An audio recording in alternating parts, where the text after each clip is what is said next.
Hey everyone, welcome to The Grind. We are still in the middle of our I Am series, and this week we heard an extremely awesome message from Wilma talking about how Jesus is the way, the truth, and the life. So yeah, it's been pretty good so far. Great series. Yeah, enjoyed it. Yep. Different statements. Yep. Since we're talking about ways, I want to ask you guys: have there been any journeys that you have maybe got lost on, or like any memorable journeys? I was about to say, I think for me, you should. You think for you? Yes, Nate. Yeah, yes, for you. Rico. You know what? Fine. I think for me would be would be that time when Rach and I, along with Ruth was really young at the time. We were going to the Philippines, and then I looked my ticket. I was like, okay, we have to go to this gate 65A. Completely forgot about A, so we went to gate 65, and there was no one there, and I was like, why? And I realized I wasn't looking at the gate number. I was actually looking about my seat number. So in the end, we were like right at the other end, and then we had to rush on the other end. And then in my mind, I kept apologizing to Rach. I was like, I'm so sorry. So yeah, so that was my losing my way experience in the airport. So you got lost before the journey even started. Wow, how exciting! Basically, how smart I am. Yes, how smart you are. So for me, that was one time me and a couple friends were doing a coffee crawl in Japan, in Tokyo, just checking out different shops and just like wondering. At that point, I didn't really know too much about coffees. I was just following along. And then we happened to, there was this couple that heard us, and they're like, hey, so are you guys going on a coffee crawl? We're like, yeah. And then they started talking, like, yeah, can we join you? And we're like, yeah, sure. And so I ended up just, having a lovely time with this couple from Utah. And so he's a flight attendant, and he was in Tokyo for like 3 days with his wife. So, and then they just happened to overhear a conversation. So yeah, that was kind of fun. I think for me, when I went to Spain, and any time I had to go outside of Barcelona was a adventure, because, I know speaking of Spanish, and having to find, I think the weekend when we were going to the racetrack was like an hour and a half outside Barcelona, and then it's in the middle of nowhere, like kind of in a desert kind of area, and then getting off the train and going, oh no, where do we go? Where am I? Yeah, and then just having to like follow the sound of really loud motorbikes, and then hoping this is the way you go, and then getting there and getting lost and walking into the paddock where they keep all the bikes and the riders and everything, and then getting shooed out because we're not supposed to be there. Yeah. So getting lost on the way, getting lost in the circuit, and then sort of getting lost on the way back. Yeah, it was really good. Wow, what an experience, man. Yeah. What a lost experience.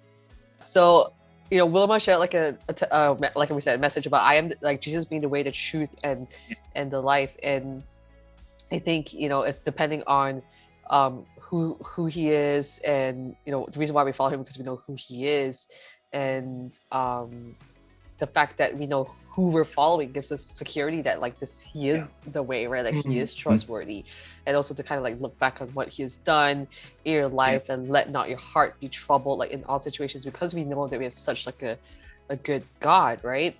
Yeah, it's so easy to follow. But like I think even though it's easy to say like, yes, God is good, and yes, Jesus is the way, I would it would be safe to say that all of us here has struggled with following Jesus. Yeah. Right. So have there been situations where in a way you've gotten off track, Jesus being the way, right? And how did you get back on? I think it's just being away from home and being away from everything that I knew for so long. And then being a new environment, not with the church community that I knew.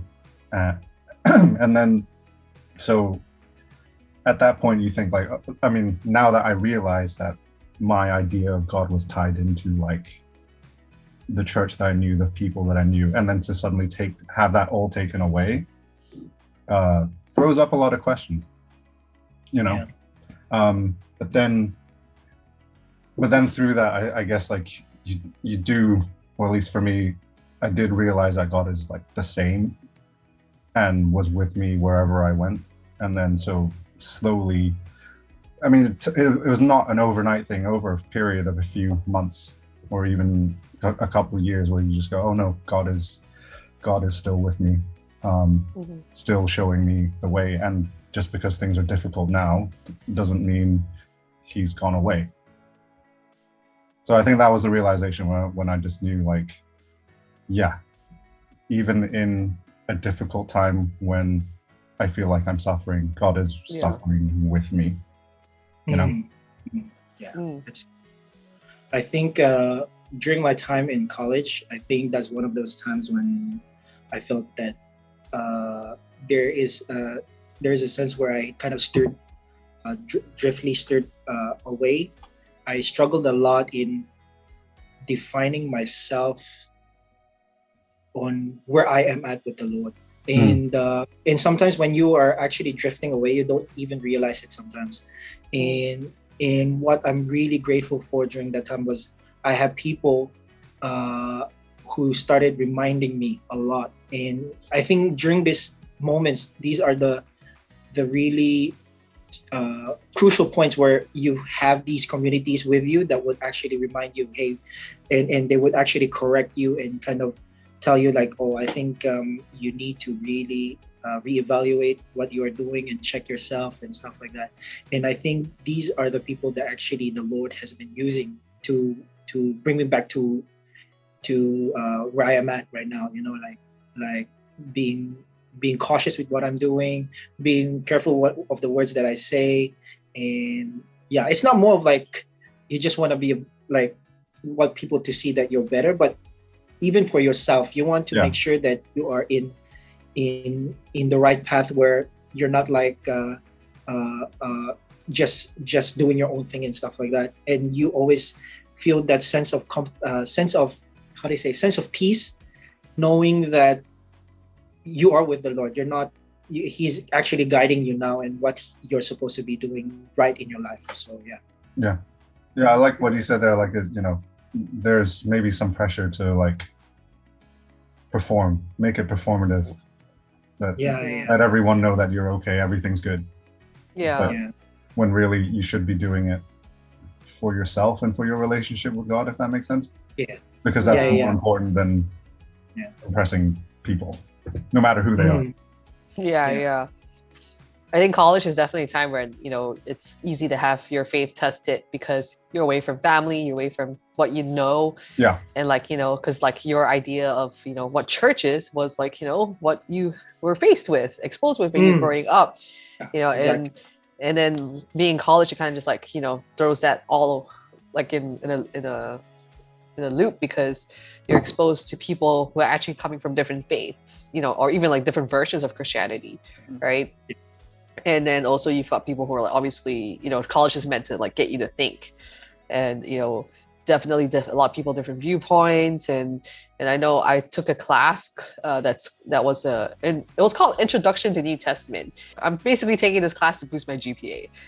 And I remember like very clearly the first day of class, the teacher said, he was an ex-pastor, and he said like, if you are struggling in your faith, I would suggest for you not to take this class. And I was like, whatever. You know, he was right. It really challenged my faith, because at that time I wasn't plugged into a church, so that class really challenged me and kind of like made me think like, is Jesus real? Is this? And I remember one Sunday when I was going with my friend and we're checking out yet another church, I just remember stopping, you know, in the middle of my tracks, and I said, you know what? I don't want to be a Christian anymore. Like, what's the point? You know, if I'm going to church just to tell my parents that I'm going to church, and you know, like, and all this doesn't make sense, why am I being Christian? I don't want to be Christian anymore. And the moment that those words left my mouth, like I don't want to be a Christian anymore, I just felt like it was like almost like something dirty. I've said like, something really dirty. Not even like a curse word. It felt worse than a curse word. It just felt like Abu, right? Something like that. yeah, like it's just not right. And at the point I just stopped. Like my friend looked at me, he's like, I can't believe you said that. And I was like, I can't believe I said that either. And so I think what changed, what got me back on track is community. Because at that point I was like, you know what, I need to stop church shopping. I can't shop around for churches because all of the shopping around for churches really drew me away from God. So How long did you spend hopping around? 2 years. That is a wow. long time. That is Yeah, a long. Yeah, it is a long time. I was just hopping around. Like I didn't have like a church I would call home. So like, Yeah. when you're like first year, you're like, oh, I'll just check out different stuff. And I was part of a church for a while and that just didn't really click. And then I just basically jumped around. And then I remember just towards the end of my second year in college, I was like, don't want to be a Christian. Yeah. And so at I that point, I guess was like, when you you know came what? back, sorry, I guess when you came back for summer, right? Yeah. Did you feel kind of disconnected from church here too? Because you've Yeah, been away all year. Yeah, exactly. Because actually, because I felt like even more disconnected from church and home because, see, I was a kid that came back only once every summer. Everyone else came back like every break. So everyone already had like that bond and they're catching up. They know what's going on. And I'm just like that kid that just shows up for like maybe 1 week. And then the rest of the time I'm back in Malaysia. So it's like I was super disconnected. So basically there was no church community that I was really connected with during like the first 2 years of college. So I would say, yeah. So I think the fact that I chose to like, you know what, I'm just going to settle at a community that really helped me get back on track. And just I feel like yeah. I feel like college has been more of like what we call like a spiritual midlife crisis. Like you're starting to reevaluate your identity and stuff. And then boom, it's Jesus. So yeah, I think it sometimes just takes that one, jarring moment, to really, get you back on track and help you realize that, Jesus is the way. And I mean, it wasn't smooth, it's not like boom, like, yeah, Jesus, live my life for him, it's like definitely still a journey. I mean, it wasn't like the next day, like flip the switch. And I guess just to, really just wrap up, because at the end of the day, like Jesus can do a whole bunch of stuff in our lives, but, I think it shows in all of our different stories of how we chose obedience. And I think the beautiful thing is that, Jesus isn't looking at like what you do. It's not like, oh, you went to like all these different churches, or you did this, or you did that. He basically just wants obedience and, just believing in him. And I liked the analogy that Wilma used about like swimming. Swimming, you just struggle. All you need to do is just let God, take over. So I guess the last question I would say is like, how does obedience in Jesus bring you comfort in the midst of this unclear future and a world full of like worries? I think maybe it's sort of an extension of what I said earlier, is that if I'm obedient and I'm walking in the ways that he's planned, then I'll be fine. No matter what happens, it's in his control. So, I mean, it's obviously easier said than done, and sometimes, it's harder to actually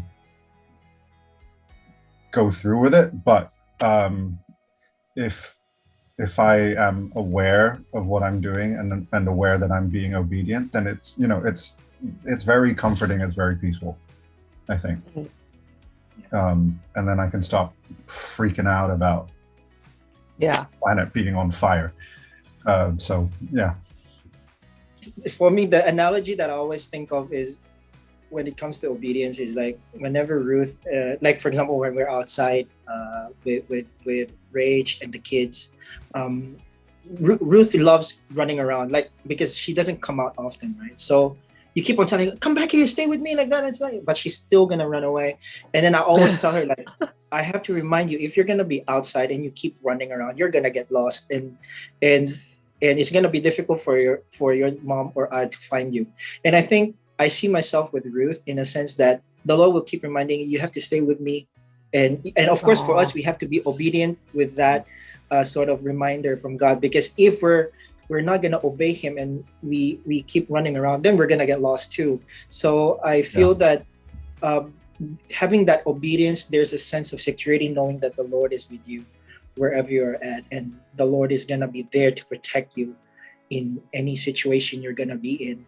And for you, you feel that sense of comfort because you know that the Lord is with you, and you have that peace that you can just call Him and tell Him, "Oh, Lord, there's something in my life like this, like that." That you can just, He's okay. I'm just sitting right beside you and listening to your concerns, and we can see what we can do about it. You know. So yeah. Yeah, no, that's good. I think, like, just tying back to what I said at the beginning, it's about knowing who Jesus is, and I think that gives me comfort that of being, obedience to Jesus will lead me to somewhere good because God is a good God, and I can trust in Him. He's come through my life, and like I know sometimes, like for me, I struggle with the journey, like the journey of like where I'm going. Like I don't know where I'm going. Where am I going? And it's always like Jesus is like saying like, hey, embrace the journey, trust me. And I love this quote that I heard like Chris Valentin said before is, if you don't trust the process or the journey, you got to trust the tour guide, and our tour guide is Jesus. And so I think that gives me reassurance that when I choose to obey Him, He's going to lead me down like a way that, yes, maybe I might not be a fan of, but it's still the best way. I can be like, yo, that way is so much better. Why can't we go there?